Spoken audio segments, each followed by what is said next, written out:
Hey peoples, this is another movie review of the movie Arctic. As always, I want to say thank you for listening. That really means a lot to me. So this is going to be a short review because there's not much to this movie. It is about a man. He is stranded on a mountain. I believe it's in Japan. I thought I saw a Japanese flag. And while he's stranded, he's trying to survive and he's writing SOS in the snow and stuff like that.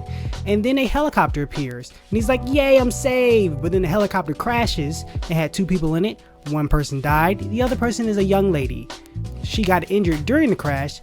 So he brings her into his own crashed plane and he takes care of her. But she's getting sick. So he's like, I gotta travel to go take her to civilization. And that's what this movie is. So when I first saw this trailer for this movie a while ago, I was like, oh my gosh, this looks good. This looks like it's going to be gritty, like a grittier The Revenant. And it's pretty much like The Revenant, except all of the interesting things. This movie is super boring. So boring. Nothing really happens in this movie. He walks and they try to survive. That's the whole movie. I guess it's about willpower and the will to keep going and fighting no matter what. But it's so slow paced and just like, and there's not much to this movie. There was only a couple things that I was annoyed about in the movie. In the beginning, they show when he takes off his socks, he's getting ready for bed. They show that one of his toes is missing, I'm assuming from frostbite.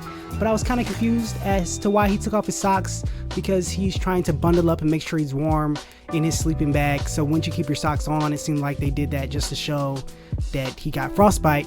Also, the lady that he rescues does not speak English, but yet he keeps speaking to her in English. He's like, do you understand English? She speaks another language. Then he tells her to squeeze his hand. She doesn't understand. So then he motions like, squeeze my hand.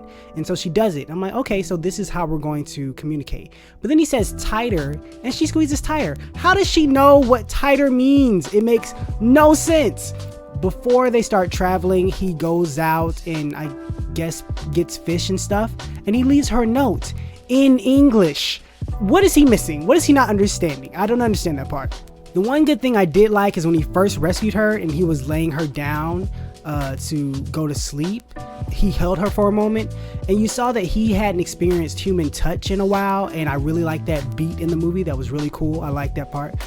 The visuals look really good. I can say the acting is good. He's the only one who's really doing anything for the most part, Mads Mikkelsen. But yeah, nothing really happens in this movie. It's super slow and super boring.